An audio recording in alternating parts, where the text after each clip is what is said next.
வணக்கம். நான் உங்கள் அம்மா சமையல் மீனாட்சி. இப்போ நம்ம பார்க்க போகிறது கோதுமை மாவு புட்டு. அதற்கு தேவையான பொருட்கள்: கோதுமை மாவு, தேங்காய், உப்பு. இந்த கோதுமை மாவு கூட நம்ம வறுத்து ஆற வச்சு ஜலிச்சு எடுத்து வச்சுருக்கேன்.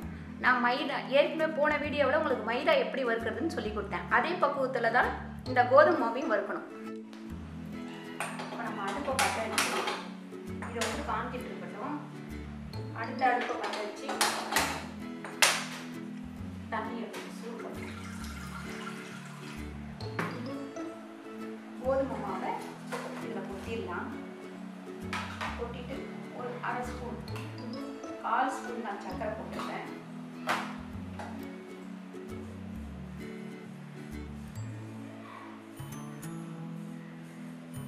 கோதுமை மாவையும் நம்ம மைதா வறுத்த மாதிரியே வறுத்து ஆற வச்சு ஜலிச்சு எடுத்துக்கணும்.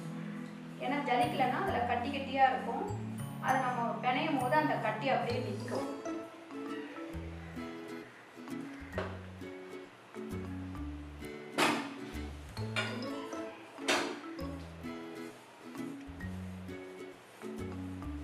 இதெல்லாம் வீட்டில் சனிக்கிழமை ஞாயிற்றுக்கிழமை நீங்கள் வீட்டில் இருக்கும்போது இதெல்லாம் வறுத்து ரெடி பண்ணி வச்சுக்கிட்டிங்கன்னா வேலைக்கு போகும்போது டக்கு டக்குன்னு டெய்லி விதவிதமாக ஒரு டிஃபன் செஞ்சுக்கலாம். தண்ணி கொஞ்சம் வெதுவெதுன்னு காய்ச்சா போதும்.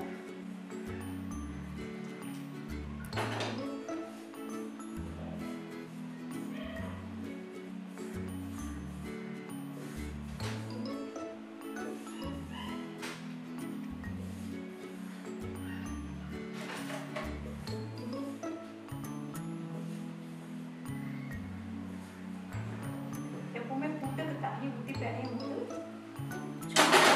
ஊற்றி பிணையணும்.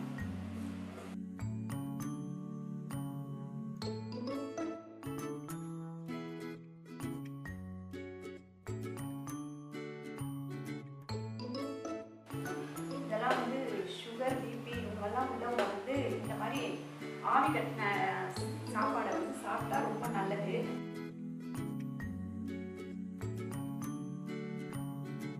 கொலஸ்ட்ரால் உள்ளவங்களுக்கு இது ரொம்ப ஏற்ற டிஃபனு.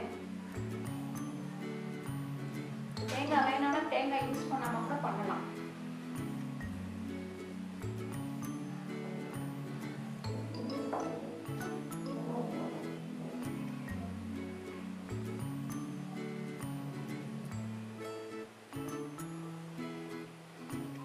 நான் ஏற்கனவே போன வீடியோவிலேயே சொல்லியிருக்கேன், மாவு நம்ம இந்த புட்டுக்கெல்லாம் பிணையதை வச்சு தான் புட்டு சாஃப்டா இருக்கும்.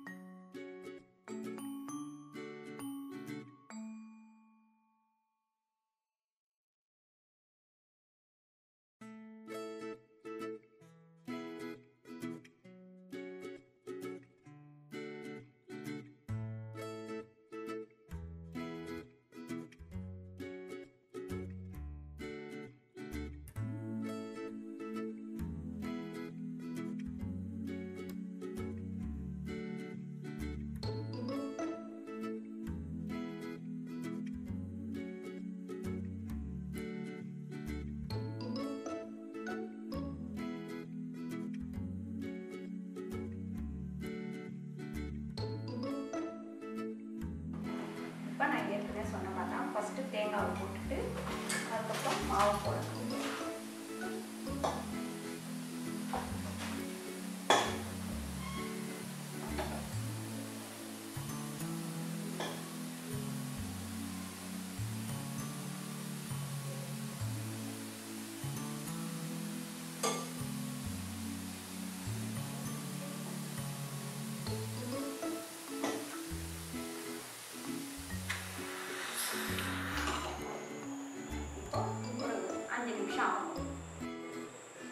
இப்போ ப்ரெஷர் மேலே வந்துடுச்சு, புட்டு வெந்துச்சு, கோதுமை மாவு புட்டு வெந்துச்சு. இதை எடுத்து உங்களுக்கு ஏற்கனவே நான் காமிக்கிறேன்.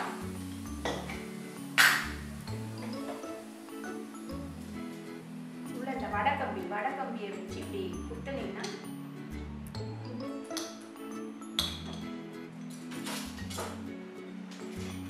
அழகாக வரும்.